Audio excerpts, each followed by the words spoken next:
In this topic, we're going to look at carbohydrates, starch and cellulose. So by the end of this topic, you'll know what are the properties of starch, how do you test for starch, what are the properties of glycogen, how is cellulose formed, and the different bonds in each. So what is a polysaccharide? Polysaccharides are polymers containing many monosaccharides, and they're linked together by glycosidic bonds. So like disaccharides, polysaccharides are formed by condensation reactions. Polysaccharides are mainly used as energy store and as structural components of cells. The major polysaccharides are starch and cellulose in plants and glycogen in animals. So why don't we just store glucose? Well, glucose can change the osmotic properties of a cell. It is reactive, so it would also interfere with the normal chemistry of a cell. So we need to convert it to an inert, insoluble polysaccharide for storage.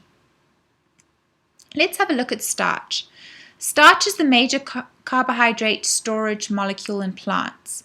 It's produced from glucose, which is made during photosynthesis, and it's broken down during respiration to provide energy. It's also a source of carbon for producing other molecules. So it's usually stored as intracellular starch grains in organelles called plastids. And these plastids include green chloroplasts and colorless amyloplasts, which you find in potatoes. So starch is a mixture of two substances. You've got amylose and amylopectin. Amylose is unbranched. It's a straight chain of glucose molecules that are joined together by 1,4 glycosidic bonds. So here you can see it forms the helical coil. Amylopectin is branched. It's formed by alpha-1,4 glycosidic bonds, and the branches are alpha-1,6 glycosidic bonds. So how do we test for starch? You should remember this from IGCSE. So the test for starch, you use iodine solution. It turns from yellow to blue black. The coloration is due to the iodine molecules becoming fixed in the center of the helix of each starch molecule. It is important that this test is carried out at room temperature. Okay, let's have a look at amylose. So amylose is a straight chain, as you can see in the diagram. It's joined by alpha-1,4 glycosidic bonds. It is helically coiled to make it compact, and thus it can be stored more efficiently. And it comprises about 200 to 1,500 residues. So notice the alpha-1,4 glycosidic bond and the helical coil.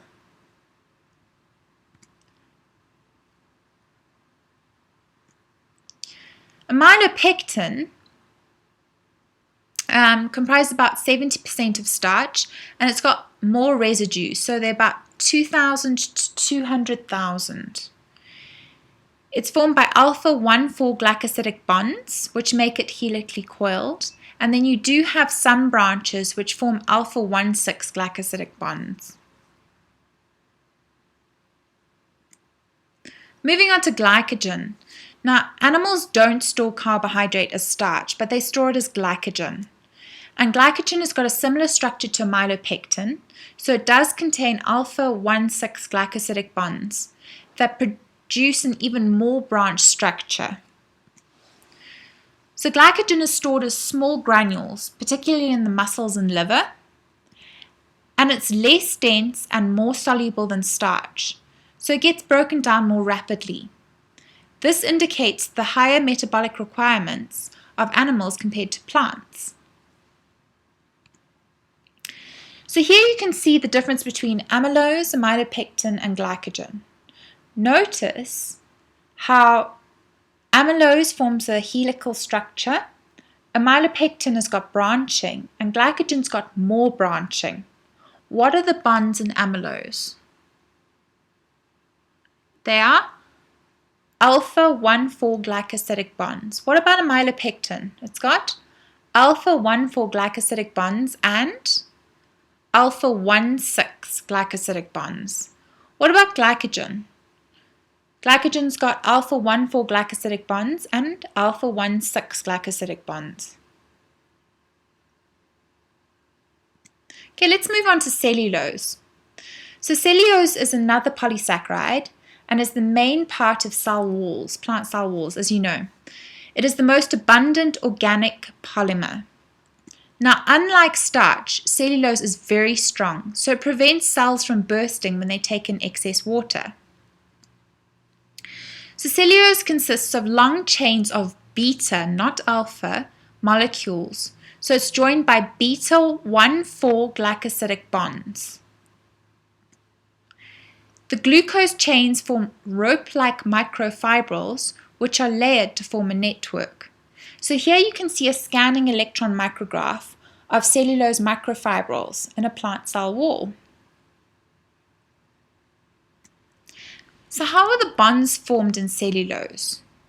This shows you how beta 1,4 glycosidic bonds are formed between the glucose units. What I want you to notice is how the second glucose molecule is flipped over. So it's flipped 180 degrees. Notice how the oxygen on the left is at the top, the oxygen on the right is at the bottom. Now it needs to be flipped over to form this beta 1,4 glycosidic bond. So you can see in the bottom diagram a very simplified drawing of how the bond forms. Is it a hydrolysis reaction or condensation reaction? Do you remember? It's condensation. Let's have a look at cellulose properties.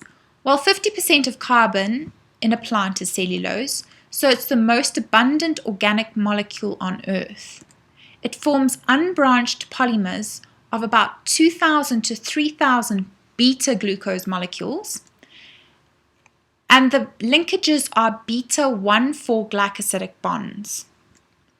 So here you can see how beta-glucose can't form a glycosidic bond like this. So what does it need to do? It needs to flip 180 degrees so that they're side by side so you can easily remove the water molecule. So if one molecule flips through 180 degrees, then the OH groups align on carbon 1 and carbon 4. So you can have a condensation reaction occurring. Therefore, you get a beta 1,4 glycosidic bond. So notice how these two glucose molecules, the one has got the oxygen at the top, and the other has been flipped 180 degrees, so the oxygen is at the bottom. If you were to draw 3 glucose molecules together, notice how you would draw it.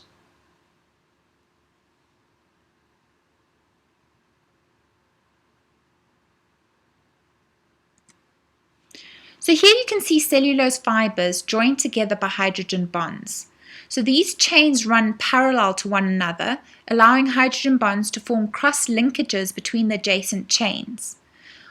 Now, while each hydrogen bond adds very little strength to the overall strength of the molecule, all the hydrogen bonds together strengthen the cellulose.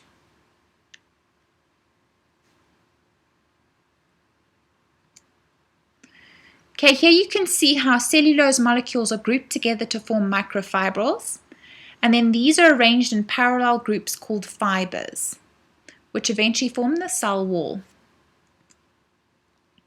Okay, here's quite a nice summary, which would be a good idea to copy down so you have it to learn. Okay, where do we find amylose, amylopectin, glycogen, and cellulose? Amylose is found in plants, amylopectin, plants, glycogen, animals and fungi, and cellulose in plants. What is it found as?